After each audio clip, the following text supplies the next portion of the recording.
So hello, and welcome to the Birch and Birch vlog and podcast. I'm Morgan Birch. And I'm Bill Birch, and we're a father-daughter team that are finding our way through life and climbing the real estate ladder one rung at a time. So let's get to it. And today we are at 575 Madison. We met in the middle to talk to our friend Terry Robison about Brooklyn. Well, I want to thank because we met. You came to my office in Park Slope. I am with the Park Slope Element office because that's where I live, and we struck up a conversation, and here we are. The folks have asked me to come and talk about all things Brooklyn. Yes, because Brooklyn is a big place with a lot of nuances, and I get questions about it, and I am so eager to learn. And I'm not an expert by any means, but I am. You are the king of Brooklyn, and we were talking. We were talking at your office, and I was just like, oh, we have got to sit down with you and talk about the market in Brooklyn, because if anyone understand it. Well, what's interesting to me is, like, in the last 10 to 15 years, Brooklyn has become its own global brand. Yes. It's no longer the stepchild to Manhattan. Right. It is its own thing, Right. artisanal this and loft that and brownstone booyah. Yeah. You know, I just made that up. Brownstone That was awesome. booyah. Brownstone booyah. It's so true. Because it is true. Brownstone Brooklyn is stunningly beautiful. And you know, to talk about I want to talk about neighborhoods like the famous neighborhoods that people know, as well as emerging neighborhoods, up and coming stuff. Please. I think of the Brownstone Brooklyn. I think of the triumvirate of neighborhoods that surround downtown Brooklyn. There's Brooklyn Heights, there's Park Slope, and there's Fort Greene. Brooklyn Heights was the first bedroom community of Wall Street. Did you know that? No. And now you do. The main shopping strip of... My dad's cascade of responses to that was really funny. The main shopping street of Brooklyn Heights, if it were to go across the East River, it would connect to Wall Street. True fact. I didn't know that. Yeah, la-di-da. This is It's why a we learning got you experience. on There you go. And That's because where- this was the first bedroom community for Wall Street, it is up on a cliff. The original wolves of Wall Street built their houses there to look out over Wall Street to keep an eye on their money. And like anyone who is like, I'm the coolest, my house is bigger than your house, these homes are the most ornate, extra wide, extra deep, extra special houses of anywhere in the 5 boroughs. It beats the Upper East Side hands down, because these were the first set of brownstones to be built in the So it wasn't 1840s, crowded yet. 50s, 60s. Not yet, no. But because it was a finite amount of land that you can look on or look out from, they're still, townhouses right next to each other. So Brooklyn Heights, stunningly beautiful. You will love it. Park Slope is, ironically enough, sloping down from Prospect Park, hence the name. I see. This has always been an intelligentsia. Professors, writers, artists populate Brooklyn Heights, and it's still that way to this day. And Fort Greene, the other part of the triumvirate there is... all of these neighborhoods have Manhattan analogies. Brooklyn Heights, the Upper East Side, which is now the current bedroom community for Wall Street, if you will. Park Slope, the Upper West Side. They have the same type of history to them. Fort Greene and the West Village. Fort Greene, there's no grid. You just got to know it. And the difference, there's all types of architectural styles there. There's wood frame, brick, as well as brownstone. Everything is in Fort Greene, not just brownstone. So it's really fascinating. Yes. All of these neighborhoods are brilliantly served by mass transit, which is the whole thing about... We're on the same wavelength here. Which is the great thing about these neighborhoods in Brooklyn in general. Every train from Brooklyn goes to Manhattan.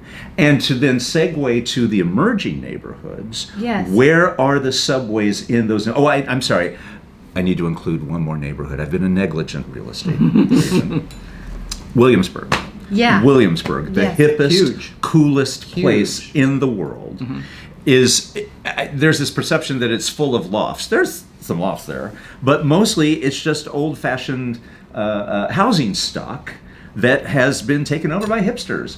I used to do a man bun, but see what happens when you pull your hair back. Yes. But the shops, this is where the Brooklyn ales and the Brooklyn kitchens and the Brooklyn everything originated in Williamsburg. Williamsburg is more of the East Village. That is its Manhattan analogous neighborhood. You got on the L train and you got off at the first stop and kaboom, Williamsburg. Now, it has grown. The burgeoning of the high-rises along the East River on the Brooklyn side began in Williamsburg because it was derelict. There was nothing there. But now there's the edge. There's gosh darn it, I was doing so well. Northside Piers, which are complexes of apartment buildings, and the ferry stops there. So not only do you have the subway access, but you have ferries to get across and the East River. And now that has spread up and down the Brooklyn waterfront. Is that on New York Waterway? Yes. Ferry? Yes. So it's nothing. It's super cheap. cool. Yeah. Super cheap. That's awesome. Super cheap, and the services get better and better and better, so there's more stops. You can go all the way up to the Bronx, That's as well awesome. as going all the way around to the Rockaways now too. So, Brooklyn. When you think about that, what's the market like right now in Brooklyn? Because we're feeling on the Jersey side, while we still depend, especially out in the suburbs, that's hot. But if we're close, we always call it the sixth borough, even though true New Yorkers don't like that. But we're right across the river, so we're looking at New York City all the time. We have the PATH train, and we also have ferry stops, and we have a ton of buses that come in here. So the commute time is very similar to Brooklyn. Well, and I always thought that the styles of Hoboken, Weehawken, West New York, the architectural styles there are very similar to Brownstone, Brooklyn. I think they were built at the same time. I don't know as very much. similar. Hoboken especially. We have Hoboken a number of buyers that look at our area of Jersey and Brooklyn at the same time. It makes sense. But the question is that Manhattan was hit.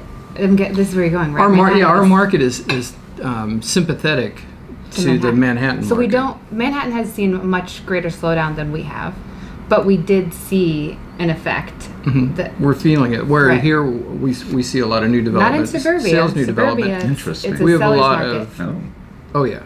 But in Jersey City, Hoboken, a lot of new development rentals, which have actually pulled people out of non-owner occupied.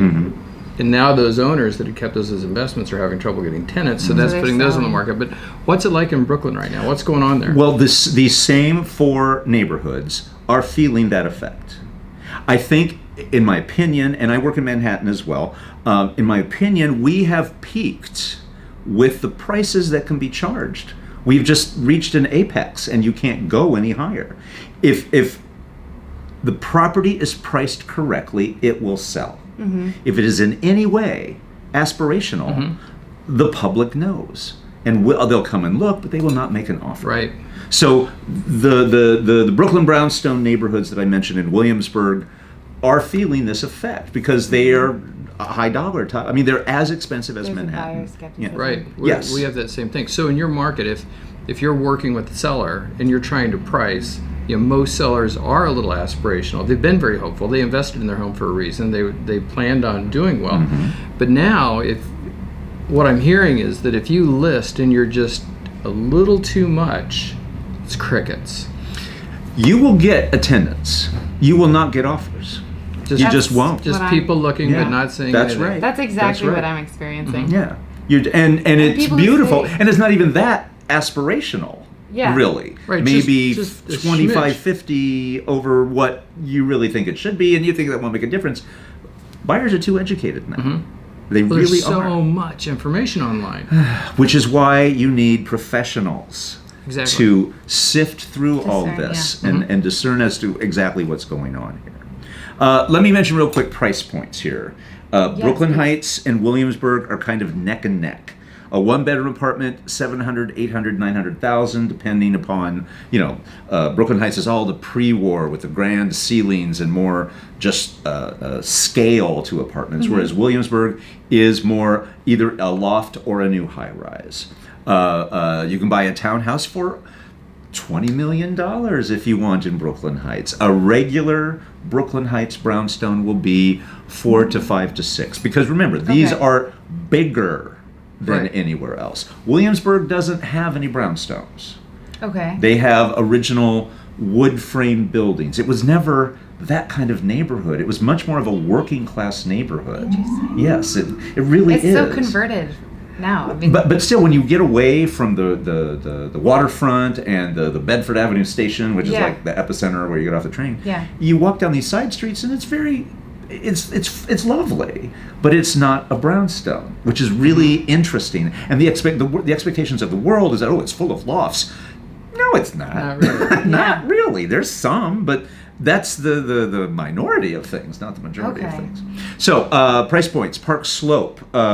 1-bedrooms are going for 6s and 7s, if you will, and Fort Greene is just a half step behind that. That's not bad. It's not. And again, these are pre-war. The majority is pre-war. There's new construction around the perimeter of Park Slope. And those tend to be condos versus co-ops, which is a whole other vlog here, folks. We're not even going to get into that, because that's a whole long conversation. Co-ops versus condos. But where was I? 1-bedroom, 600, 700s, brownstones, 3 to 5 million, depending upon their size and their proximity to the park. If you're on the park, just like Central Park, and did you know that Central Park and Prospect Park were designed by the same architects? Only because you told me. And it's true. Yes. And Central Park was first. They said that was practice. They got it right with Prospect Park. It was just practice. It was a great practice. Well, I've lived off of both parks, and I prefer Prospect Park. I am partial, I admit, but I'm also right. I don't blame you. How you doing over there? Got a question? Yeah. I sense a question looming.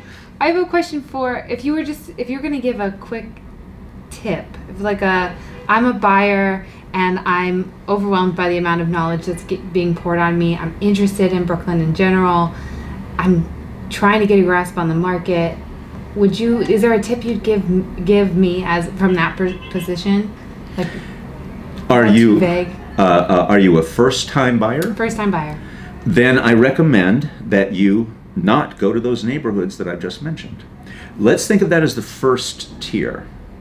Go to the next tier, which are really the next neighborhoods in. Okay.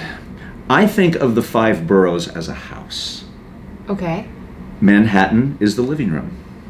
Brooklyn is the bedroom. You're going to get up in the morning and you're going to go to work. All I heard was womp womp womp womp. Well, I guess I have to work on my analogies. But you're going to get up and go to work in Manhattan. Right. Yeah. So where are you mass transit-wise in proximity to where you work? I would tell you different neighborhoods depending upon where you need to commute to. Right. Exactly. Just next to Williamsburg is Bushwick, which looks much like Williamsburg. This is not a brownstone neighborhood. There's a whole amazing loft neighborhood that connects the two, which is where there's amazing restaurants and House of Yes. If you want to go dancing or hear the latest cool band, House of Yes in Bushwick. Oh my God. I wouldn't really know. But if you work Midtown and you need to take the L train, go to Bushwick. Okay. Below that, and just east of Fort Greene, Clinton Hill, is Bedford-Stuyvesant, which is the Harlem of Brooklyn. Notice how I'm working my analogies here. Yeah.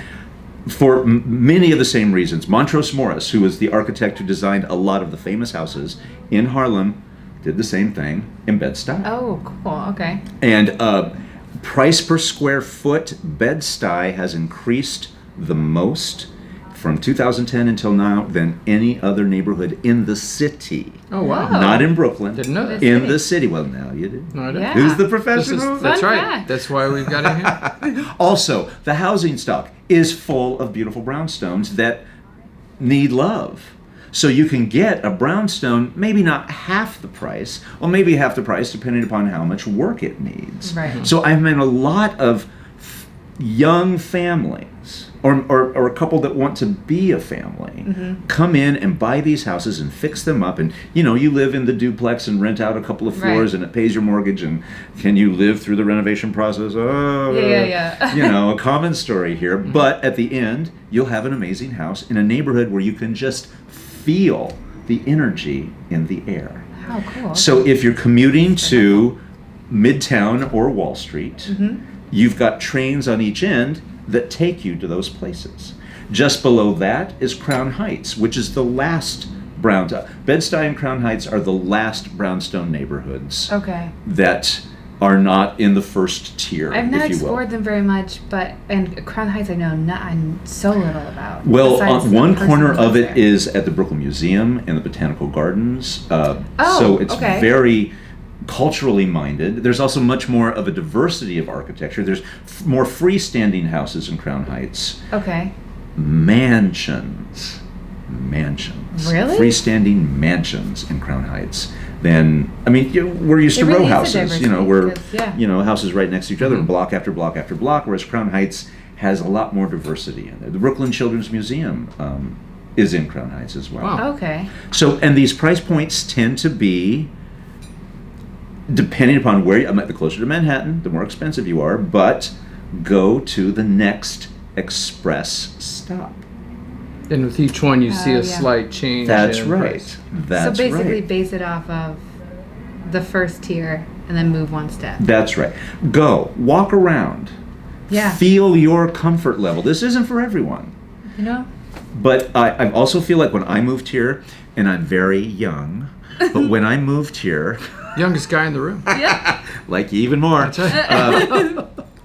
The place to go for young people was the East Village. These neighborhoods that I'm talking about now are the latest iteration of that. Yeah. You feel the energy and the change and the buzz in the air. Which is part of why I really wanted to learn more about it, because that is the conversation I've had a lot too. And that's only not even half of Brooklyn. There's a whole bunch more to talk about. Oh, it would be fun to reconnect in the same format at your office in Brooklyn. Come on down. So we should do that. Yeah, do part 2. I like that. Brooklyn for beginners, part 1. Brooklyn part for 2. beginners. That's what I'm calling it. Brooklyn for beginners. Yeah. That's right. From the expert, of course. That's awesome. I feel like we've probably talked for quite a while now, haven't we? Yeah, we covered a lot of material. Should wrap it up. That was awesome. Thank you. Well, so my pleasure. So much. If you are if you're interested in Brooklyn, you're looking at Brooklyn, we'll connect you to Terry, and obviously he's incredibly qualified to do a fantastic job in Brooklyn. So we'll get you together. So just click, follow, subscribe, whatever. We'll connect somehow, and we'll get you hooked follow up. The links. Well, maybe we could put them in my hands here. Whatever you call them. We should hire an animator to get some balls being juggled around there. New Jersey, Brooklyn. Comment, subscribe, follow. Well, it's a big place to live, and we love it here. So it's just an incredible place. Brooklyn's awesome. We hope you check it out, and we hope you check Terry out too. Yes, thank you. Thank you for having me. Shake and bake. Shake and bake. Shake and bake. All right. Whatever the hell that means.